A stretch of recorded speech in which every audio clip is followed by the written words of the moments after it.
À son arrivée au lieu de la cérémonie, le ministre d'État, ministre de l'EPST, Willy Bakonga, qui avait dans sa suite le chef de l'exécutif provincial, Jacques Yaboula Katoué, a été accueilli par les autorités de l'enseignement en province. Sous l'animation de la fanfare de la Gécamine, l'instant avait toutes les allures d'une solennité. Les élèves, venus nombreux, attendaient le coup d'envoi des épreuves. Pour le mot des bienvenus, Jacques Yaboula s'est dit fier de la détermination des finalistes de sa province. Je me donne l'espérance de croire que vous serez les meilleurs élèves de cette année. Les mal des items sont présentés au ministre par l'inspecteur principal provincial de l'EPST au Katanga 1. Willy Bakonga a trouvé des mots justes pour encourager tous les finalistes disséminés à travers la RDC. Chers élèves, vous l'avez bien dit que nous avons frôlé de justesse une année blanche. Beaucoup n'y croyaient pas, mais nous, vous et nous d'ailleurs, nous y avons cru jusqu'au bout. Je souhaite plein succès et bonne chance sur ce, au nom du Premier ministre, chef du gouvernement. Je lance officiellement la session ordinaire de l'examen d'État, édition 2020, sur toute l'étendue du territoire national. Par la suite, le ministre de l'EPST et le gouverneur du Haut-Katanga vont procéder à la distribution des items aux finalistes, suivis de quelques messages de réconfort. Il faut noter que le Haut-Katanga a enregistré pour cette édition 60 000 finalistes, tandis que toute la RDC, c'est 818 667 finalistes qui passent leurs épreuves d'État. Il leur avait promis un accompagnement jusqu'au jour fatidique. Eh bien, il a tenu parole. Comme lors des épreuves hors session, le gouverneur Richard Muyej-Mangenzmans a été présent ce lundi 7 septembre au lancement de la session ordinaire de l'examen d'État édition 2020. Cette fois-ci, c'est le centre de l'ITEM qui a été choisi pour le lancement officiel. Quelques responsables du secteur de l'éducation venus de Kinshasa étaient également présents à ce premier jour d'examen. Une occasion pour le Proved d'honorer le gouverneur pour les sacrifices consentis tout au long de cette année scolaire si perturbée par le coronavirus. Devant plus de 300 élèves finalistes, un échantillon représentatif de 15 499 que compte la province, le gouverneur a rappelé une fois de plus aux élèves les règles, tout en les encourageant à demeurer concentrés. Il n'y a personne qui vous pourchasse, vous connaissez le timing. Réfléchissez et répondez calmement. Ne cochez pas au hasard. Répondez d'abord et vérifiez parmi les réponses proposées si votre réponse correspond à une case avant de cocher. Et des deux, je sais que l'année a été difficile, le prophète l'a dit, soyez calme. Vous êtes déjà en plein examen, ne nous posons pas de questions, soyez calme et je sais que ça ira. Après les actes protocolaires, le gouverneur a lancé les hostilités. À chacun des élèves, il a personnellement remis le questionnaire. Malgré que le calendrier ait été perturbé par le coronavirus, le gouverneur garde encore espoir en ce qui concerne les résultats. À ce niveau, ce jour, je suis calme, même si en tant que parent, je suis malgré tout préoccupé. Les enfants sont restés longtemps à la maison. La pandémie nous a tous surpris. Est-ce qu'ils ont eu le temps de lire leurs cours? Est-ce qu'ils ont eu le temps d'être encadrés par leurs enseignants? Nous verrons les résultats. Nous verrons les résultats, mais nous devrions faire cette appréciation avec beaucoup d'indulgence. Parce que, je l'ai dit la fois passée, une chose c'est le diplôme, l'autre c'est le contenu de ce diplôme. Je leur ai souhaité bonne chance, je suis chrétien, on a fait une prière au début et je crois qu'ils s'en sortiront. C'est à la culture générale que ces élèves finalistes ont fait face ce premier jour. Dès ce 8 septembre, ils affronteront l'examen des cours d'option. Le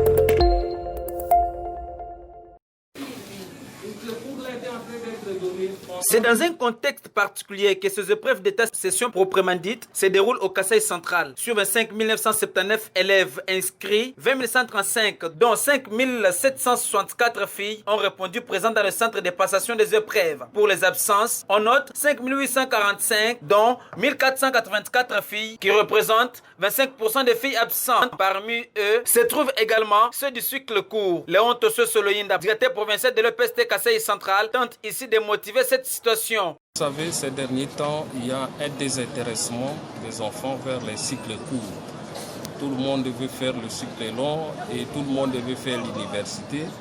C'est une culture qui est en train de naître dans la tête des enfants. Le temps qu'on a passé à la maison avec le confinement, à peu près 5 mois, il y a des enfants qui se sont déplacés d'un midi à un autre. Il y en a qui se sont mariés. Il y en a qui ont décidé tout simplement d'abandonner les études et de s'adonner à la vie courante, au commerce et aux autres affaires. L'autorité provinciale, le professeur Ambroise Kamoukouni Moukinaï, qui a donné le go à travers la ronde effectuée dans différents centres de passation des épreuves d'État dans sa province, donne ici la particularité. La particularité aussi de notre province, c'est que, vous savez, notre province traverse une situation difficile, particulièrement difficile, autrement aux autres. Vous avez vu, avec la fermeture des frontières, avec les difficultés de circulation, la situation est un peu plus difficile sur le plan financier et ce qui met les nombreuses familles en difficulté. C'est une particularité. La particularité, c'est que ça ne se passe pas dans les conditions normales. Chibola Chimangana Omi du complexe scolaire Paulin de l'Éternel, considéré comme la première à sortir du centre Kananga 1, parle d'un examen abordable. Aujourd'hui, on avait l'examen des ciment et éthique. Bon, c'était bien passé. On a posé comme question, c'était des matières déjà vues à l'école. Signalons que pour le premier jour consacré à la culture générale, aucun incident n'a été enregistré sur toute l'étendue de la province du Kasaï central. Cheminer au rythme de la vision du gouvernement provincial du Lualaba via son commissariat de l'entrepreneuriat de jeunes et émergence de la classe moyenne est l'objectif de la rencontre. La salle du ministère de l'Intérieur, pleine à craquer, n'a pas su contenir la foule venue de partout pour assister à ces colloques. Réunis autour d'une table, les représentants des jeunes, des ONG, des partis politiques, des confessions religieuses, des étudiants, des mouvements citoyens, ainsi que ceux de la société civile du Lualaba pour un dialogue franc et sincère, ont participé activement à cet échange. Lydia Kapapa, animée par la détermination de voir la jeunesse émerger, a présenté son souci. Le but de notre rencontre de ce jour est celui de la tenue d'un dialogue sincère. Un dialogue sincère et constructif entre les jeunes. Nous avons organisé cette rencontre pour permettre aux uns et aux autres d'exprimer leurs préoccupations, afin que nous ayons tous la même vision et soyons capables d'aller à la même vitesse. Ces représentants des jeunes ont tour à tour présenté les freins auxquels ils font face dans leurs secteurs respectifs. Mais j'aimerais aussi que vous puissiez dire aux jeunes ce que vous attendez des jeunes et ce que vous voulez faire après. Aujourd'hui, je vois quand même que la salle est remplie de jeunes, mais il y a des manifestations de jeunes où nous remarquons vraiment les papas et les mamans profitent des financements alloués à la jeunesse. Ces jeunes souffrent déjà, ils ont tant de problèmes. Lancer une activité, espérer récolter des fruits, ce n'est pas chose facile. L'entrepreneuriat est difficile, trop difficile même. Je pense que pour cette jeunesse, nous n'avons pas besoin des prêts des banques au système et au taux qu'on nous impose ici. Nous avons besoin des crédits non remboursables.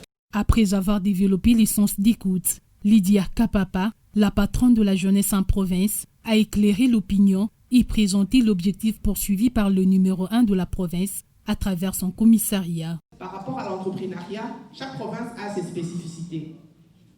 Mais la province du Lualaba, tout coup déjà, on m'a étape en Guinée.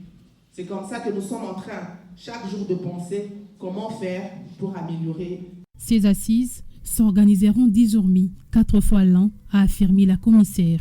Débuté dans l'après-midi, c'est autour des 19h que ces colloques a pris fin.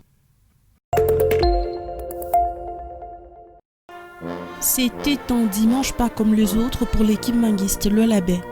Devant la représentante du gouverneur Mouyej, les fidèles et les représentants des différentes confessions religieuses de la province, le révérend Chimwanga cède son fauteuil de représentant provincial de l'église kimbanguiste au révérend Naweji Katala Simo.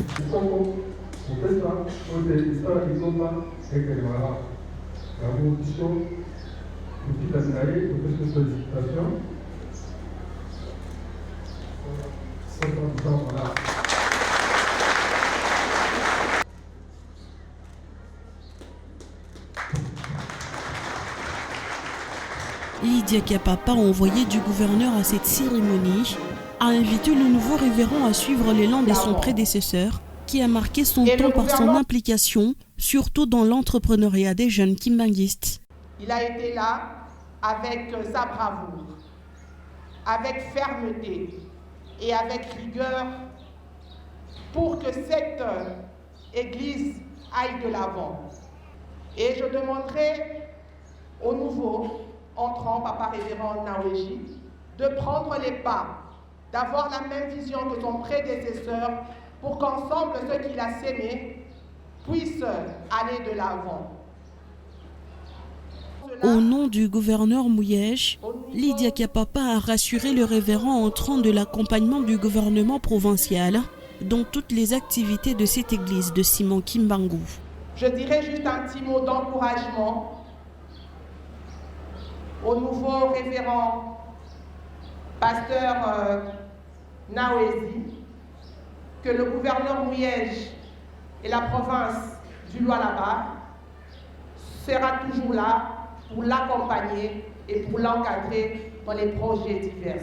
En guise de reconnaissance à la commissaire pour sa participation à cette cérémonie d'installation du nouveau représentant, l'église lui a remis un mouton comme cadeau.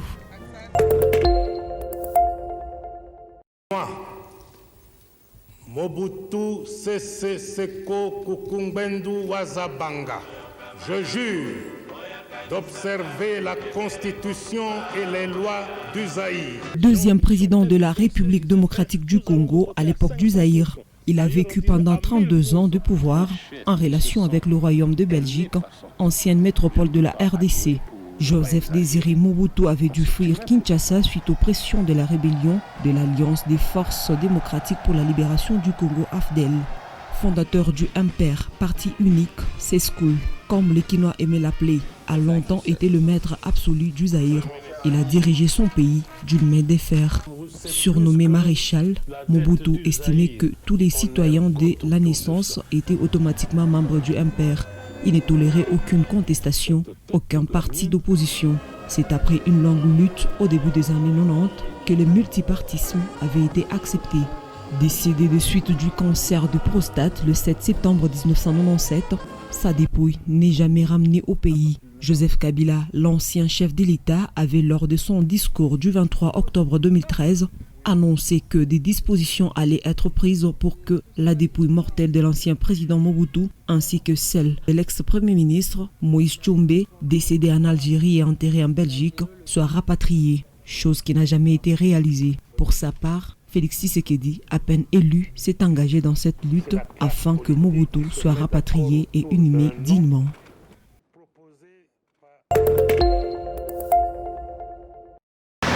C'est dans le souci de répondre aux multiples appels de jeunes du village Walimba que le commissaire en charge du sport Paulin Kalao, accompagné du gouverneur, ont remis aux équipes quelques jeux de vareuses, ballons et autres matériels sportifs. Vous savez, c'est dans les milieux comme ça que nous pouvons trouver les bons joueurs qui puissent alimenter nos différentes équipes, et pour à tous les niveaux bien entendu.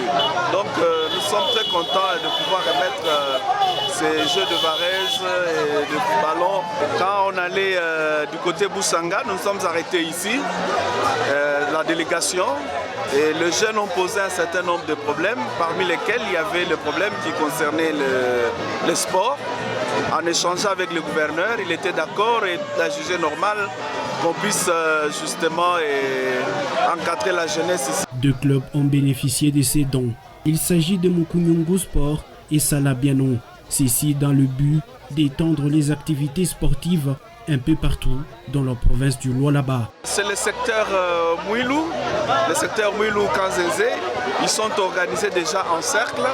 L'année passée, nous étions ici dans une compétition qui était organisée. À la clôture, notre cabinet était représenté, dont les jeunes sont organisés. Et nous voulons bien que les équipes puissent s'augmenter afin de pouvoir bien les encadrer. Après cette remise, Paulin Kalaou a promis de revenir dans quelques jours pour voir l'évolution des équipes de football du village Walemba. Ce geste a été posé en présence des chefs coutumiers du groupement Mouilou.